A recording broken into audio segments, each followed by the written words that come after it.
a copious number of table topics available today. We'll see how many we have time for. So, would anybody like to volunteer, first of all? These are going to be idioms and expressions that we use in English, and I want you to explain some of either the history of them or how they're used. Elizabeth, let's go.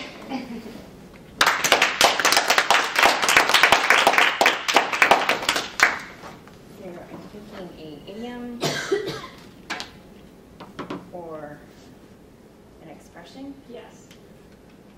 La pickle. In a pickle. Oh, in a pickle. I feel like I'm in a pickle right now because I couldn't read this note. So, in a pickle.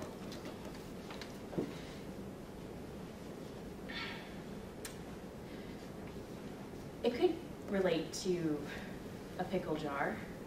Have you ever tried to open up a new pickle jar that you go and you really want the pickle because you fixed yourself a nice sandwich and you always have a pickle with your sandwich.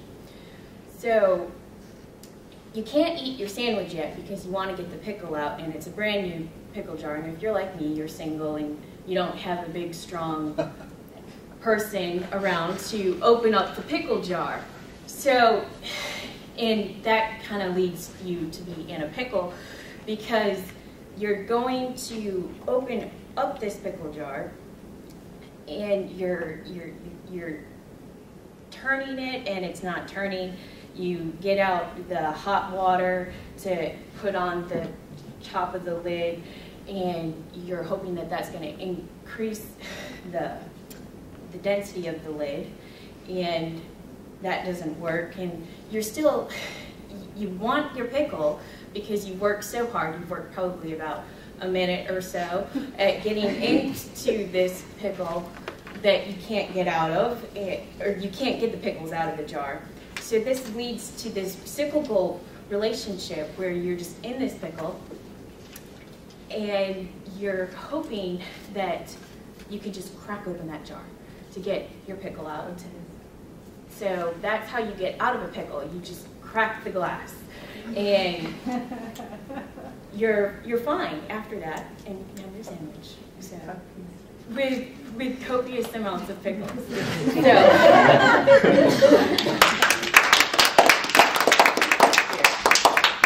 Thank you, Elizabeth.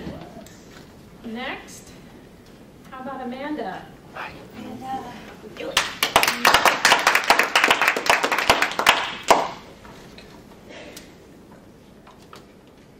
Horse of a different color. Oh boy. So we're going to assume that back in the day there was only one color horse. All the horses were brown. And then one day somebody was painting a wall or something, and this big bucket of white paint spills all over this horse. And so now we have a spotted horse that's white and brown, and he runs back to his little herd and he's like, "Hey guys, check me out. I'm a different color." And everybody kind of shunned him at first because they weren't used to having this horse of a different color, which is the same thing that often happens in our society. People get shunned because they are a horse of a different color. But eventually, the other horses came to their senses and they realized that this different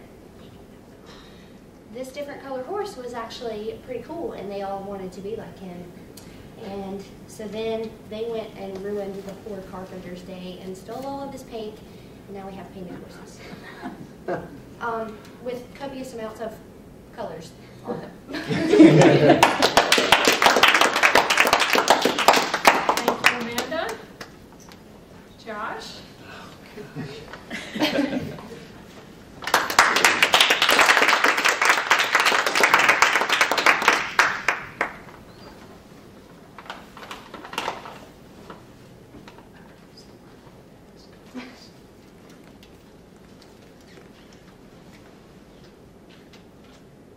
Throw a monkey wrench into the works. I've heard of this one before, and the best way I can describe it is in my life right now. As you know, I have a 3.5-month-old daughter. This is my first daughter, and it's thrown a whole monkey wrench into my life. I don't know what day is from night anymore, and I'm trying to get feedback from anybody who has children. Everyone has different advice. No one's right, no one's wrong. I don't know what is right or what is wrong.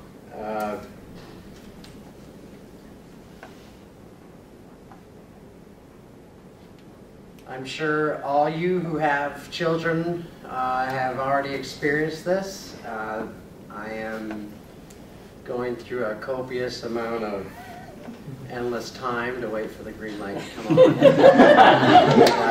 That's all I gotta say. Thank you. Okay, Mike? Yeah. I don't know how I jump back into it.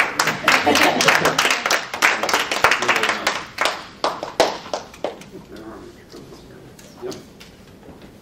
Heavens to Betsy. Oh boy. I did the Three Stooges. Excuse me. Ladies and gentlemen, fellow Toastmasters, my thing today is heavens to Betsy. Where did that expression come from? My grandmother's name was not Betsy. It was Betty. But for purposes of this speech, I'm going to use it as Betsy. And I'll tell you what, my grandmother, she's a wonderful lady, actually has now passed, but she passed a lot of those traits on to my mom. And so by association, we're going to call my mom Betsy. And my mom is here because I also have a almost 4-month-old child. And because daycare's closed, my mom is watching my 4-month-old child.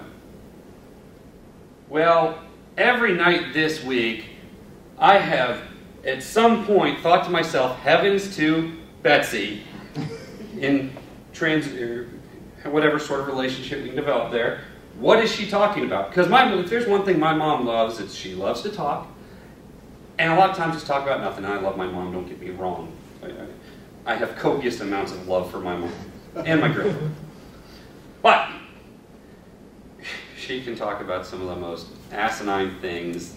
And I now understand how my dad, after 30-something years, has managed to tune it out. Because when there's a hockey game on, and my mom's talking about something else, I tune it out. But I'm thinking to myself, heavens to Betsy. So I do believe that my grandmother started heavens to Betsy. Thank you. Do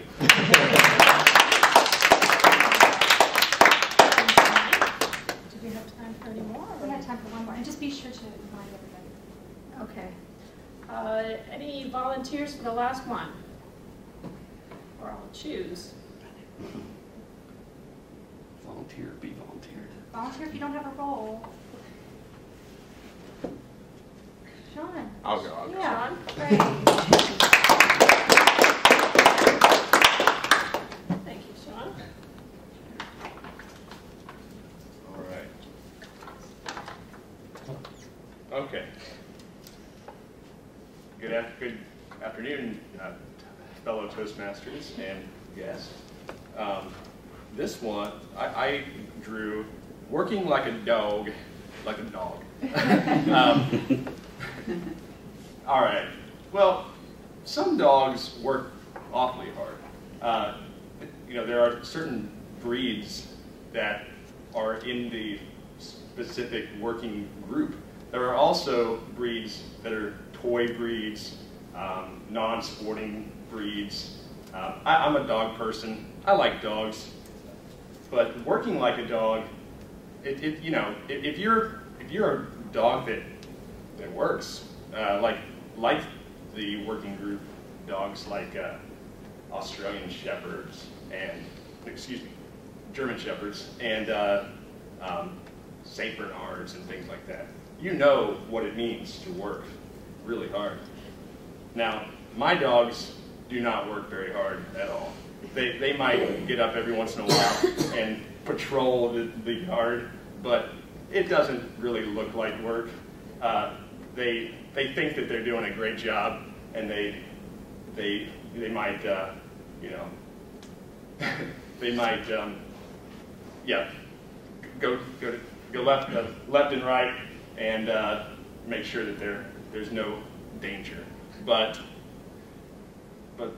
there are certain dogs that certainly work, and working like a dog, well, you can see where the expression came from.